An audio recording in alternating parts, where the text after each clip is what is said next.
الحمد لله والصلاة والسلام على رسول الله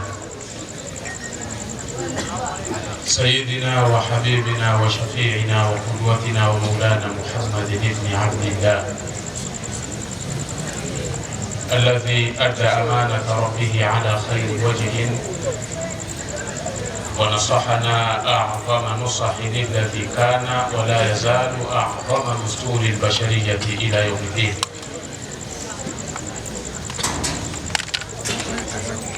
وعلى آله وأصحابه ومن سار على نهجه والتابعين لهم بإحسان إلى يوم الدين. يقول المولى سبحانه وتعالى: ولما بلغ أشده آتيناه حكما وعلما وكذلك نجزي المحسنين.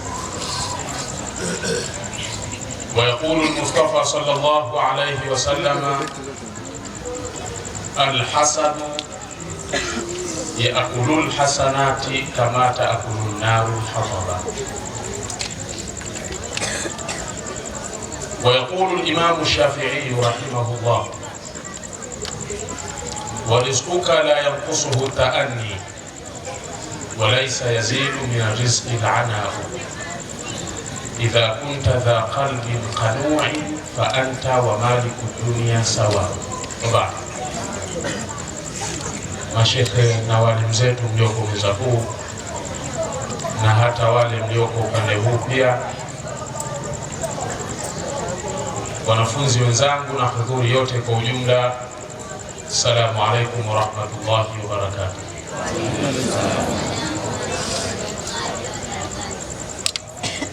Waarabu wa zamani wana maneno walipata kusema: likulli shay'in awanuhu fala tastajil,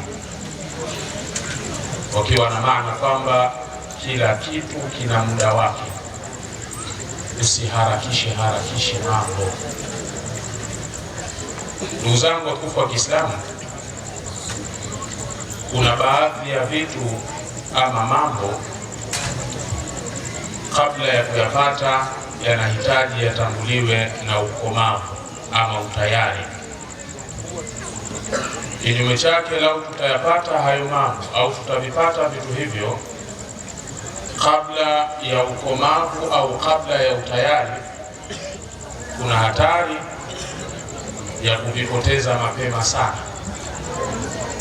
Walipoliona hili Waarabu ndio wakatoka na maneno niliyotanguliza kuyasema kwamba kila kitu kina muda wake, likulli shay'in awanuhu fala tastajil. Na huu tayari unapatikana katika sehemu zote mbili: utayari katika vitu vyenyewe au utayari kwa mtu mwenyewe wa kuvipokea vitu hivi. Yai mathalan, kama utaamua kulivunja mapema kabla ya kifaranga kilichomo ndani yake hakija komaa, hakija kuwa tayari kwa ajili ya kutotolewa, kifaranga kitakufa. Kwa sababu gani? Umeharakisha kabla ya muda stahiki. Likulli shay'in awanuhu fala tastajil. Mchele tunaoona dukani na insha Allah baadaye utaletwa hapa, mchele ule lau wakulima wangeliharakisha kuuvuna mapema kabla haujaingiza sawasawa, leo tusingeuona kule dukani, na hadhara hii leo huenda ungesongwa ugali. Lakini mchele umepatikana kwa sababu wakulima walisubiri mpaka muda ule mchele au mpunga umekomaa vizuri, uko tayari kwa ajili ya kuvunwa, ndipo wakavuna. Leo tunao na tunatamba nao. Likulli shay'in awanuhu fala tastajil. Kila kitu kina muda wake, ndugu zangu Waislamu. Mwenyezi Mungu Subhanahu wa Ta'ala ambaye aliyewanusuru Waislamu siku ya Badri alikuwa na uwezo wa kuwanusuru tangu wako kule Maka hawajahama bado. Tena kipindi kile walikuwa wanyonge, wadhaifu sana, lakini hakufanya hivyo. Mwenyezi Mungu alichelewesha ile nusura yake. Lengo nini? Ili apate kuwalea, awaandae wale Waislamu wakomae kutokana na vile vitimbi wanavyofanyiwa, iwe ni mitihani ya kuwakomaza, watambue ya kwamba da'wa au ujumbe wanaobeba wa tauhid ni ujumbe mkubwa sana ambao unawashinda hata hao au ukubwa wa hao Makuraishi na vitimbi vyao, ili hata huko baadaye wakija kukutana na makubwa zaidi ya yale waweze kustahimili na kubaki ndani ya dini yao ya Uislamu. Baadaye, baada ya kuwa wamekamilika vizuri, wamekomaa, Allah akawaletea nusra. Likulli shay'in awanuhu fala tastahi. Mwenyezi Mungu Subhanahu wa Ta'ala akaendelea kutufundisha somo hili la kuwa kila kitu kina muda wake. Ukiangalia Qur'ani katika 22 suratu Yusuf, ukarudi katika 14 suratul Qasas, utaona pale Mwenyezi Mungu Subhanahu wa Ta'ala anatuelekeza kwamba kila kitu kina wakati wake, usiharakishe mambo. Mwenyezi Mungu Subhanahu wa Ta'ala anasema katika suratu Yusuf, walamma balagha ashuddahu atainahu hukman wa ilma wa kadhalika najzi al-muhsinin. Ukienda katika Qasas yamekuja vile vile, walamma balagha ashuddahu, akaongeza wastawa atainahu hukman wa ilma wa kadhalika najzi al-muhsinin.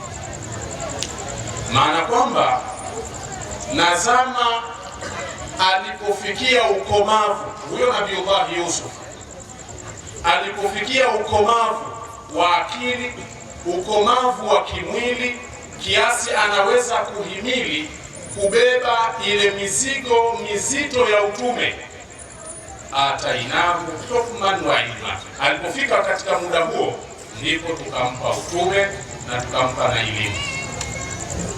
Mwenyezi Mungu anatuonyesha kwamba hata utume, ili apewe anayetakiwa kuwa mtume, lazima kwanza muda akomae, awe tayari, muda ufike. Akishakomaa ndio anaweza kubeba majukumu ya utume. Likulli shay'in awanuhu, kila kitu kina muda wake. Ndugu zangu wa Kiislamu, nizungumze na vijana wenzangu watafutaji ambao tunatoka asubuhi tunarudi jioni kwenda kufosi kutafuta riziki na kutafuta mafanikio. Wazee hawa wanajua mengi sana. Ndugu zangu wa Kiislamu, hayo mafanikio tunayoyatafuta tukae tukitambua kuwa Allah Subhanahu wa Ta'ala anaweza kutucheleweshea tukayatafuta kwa muda mrefu sana, na anaweza akatupa haraka sana. Inachukua miaka 10 mpaka 15 kwa mnazi ili uanze kutoa matunda. Wakati huo mgomba wenyewe unahitaji miezi 10 tu mpaka 9, humo inacheza humo 9-10 ili uweze kutoa matunda yake. Hii maana yake nini? Maana yake kwamba na sisi wanadamu katika kutafuta mafanikio yetu, katika kufanikiwa, kuna watu watawahi kupata mafanikio na kuna watu watachelewa sana kupata mafanikio. Angalizo ninalotaka kulitoa kwenu nyinyi vijana ambao bado hamujafanikiwa, Allah tusiwatukie wale wanaofanikiwa mbele ya macho yetu. Wale wanaowahi kufanikiwa tusiwatukie, tusiwawekee kinyongo. Tusiseme kwamba kwa nini wanafanikiwa wao kabla yetu sisi. La, tunachotakiwa ni kuwaombea Mungu, tuwaombee dua, lakini tumuombe sana Allah Subhanahu wa Ta'ala zamu yetu na sisi au muda wetu na sisi ufike. Ndugu zangu wa Kiislamu, kila mtu ana muda wa kufanikiwa. Usitengeneze hasad.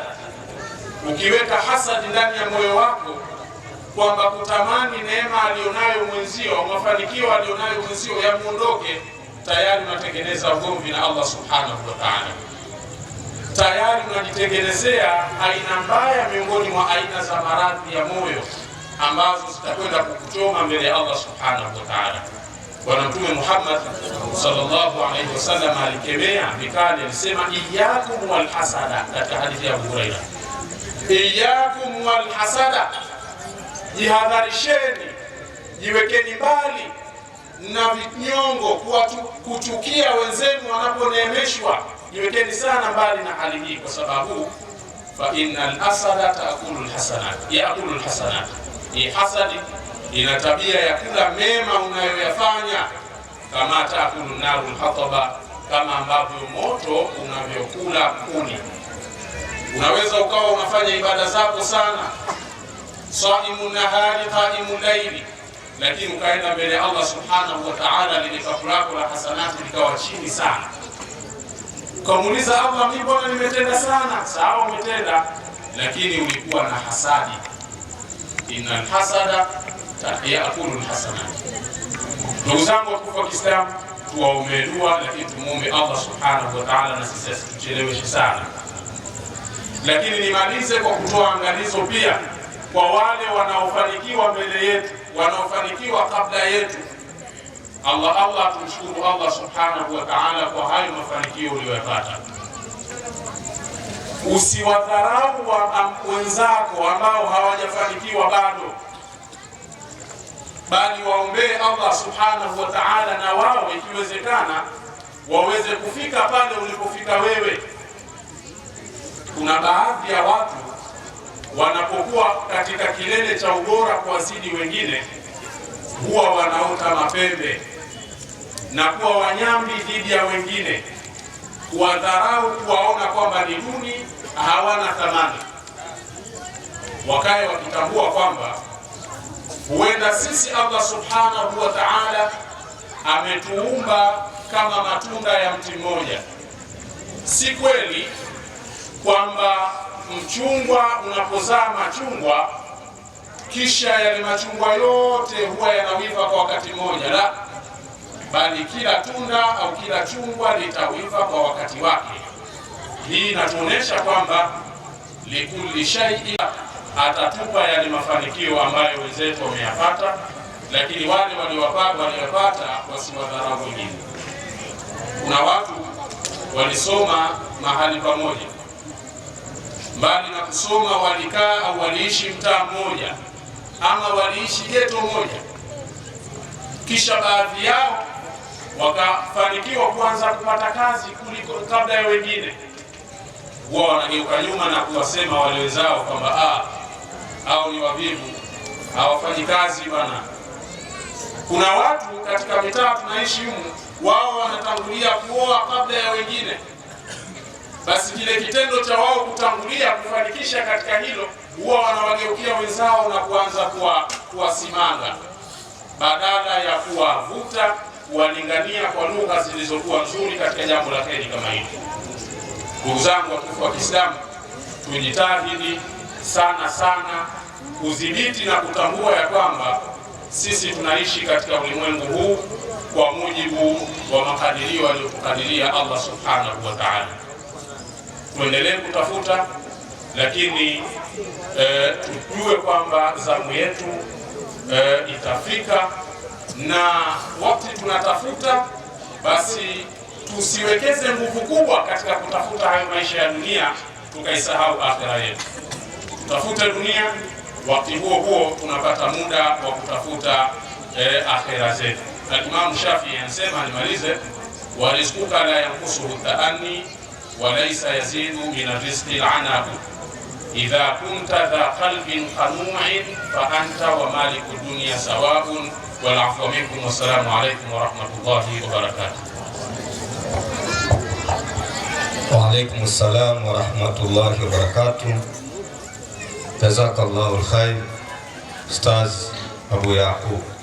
Wakati Ustaz Abu Yaqub anatoa mawaidha, alifika tena mwalimu wetu, shekhe wetu, Sheikh Muharram Ibn Rashid Mziwanda, akifatana na imamu wa Masjidi Nuri Ustadhi Kaisari na wengineo. Kwa hiyo hivi sasa tasomewa kasida na Madrasatul Jadid kutoka pale Mtoni Kichanga.